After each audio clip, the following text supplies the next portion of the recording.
interesting. So that pushes me to ask, what caused that change?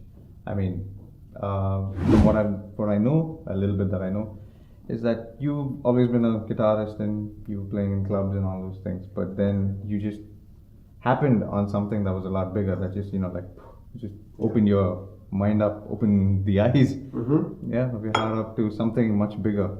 So tell us how that happened. Wow. Long story as short as possible. Well, I was a high school kid and, had my favorite rock bands, from the Beatles to all the bands, all your typical rock bands. And we played clubs, and I was mostly an electric guitarist. And boy, by the time I was 18, we were playing at the Jersey Shore and Philadelphia and all these clubs, but I got caught up in the whole lifestyle, and there was drugs and just the whole bad scene. And I knew in my heart of hearts, I was raised Catholic.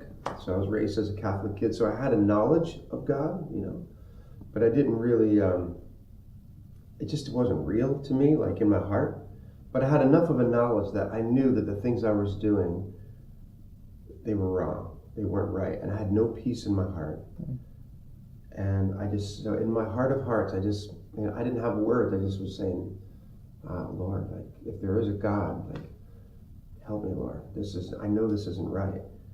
And I even went a few times to like a Catholic church. I still have like a hangover from the night before, and I go into to mass and just sit there and I didn't know what else to do. And it wasn't long after that I met some young people who they were talking about Jesus like he was real. And I was like, it's interesting. And they would read the Bible, and they were like, wow, check this out, man. Jesus said this and Jesus said that, and then they had music that sounded like rock music, but they were singing, songs to God. And I was just like, it just inspired me, like, that's amazing. So I went to one of these meetings, and then a guy got up and gave his testimony like I'm sharing now. And he said, if you want to give your life to Jesus, just say right now, Jesus, if you're real, come into my life, forgive me of my sins, come and be my Lord and Savior. And it was like, I did that, and man, it was like darkness to light,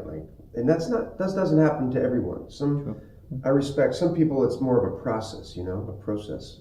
For me, it was in a moment, and I came back from that experience, and all my friends were like, "Hey man, want to do some this or that and da da da? You want to?" I was like, no, like Jesus is real, man. It wasn't even like rules. Nobody said you shouldn't do that. It was just I knew in my heart, like, I don't want to do that, and I just felt like my eyes were open, like in The Wizard of Oz, if you ever see that movie, everything's black and white, and then it's like color. Yeah.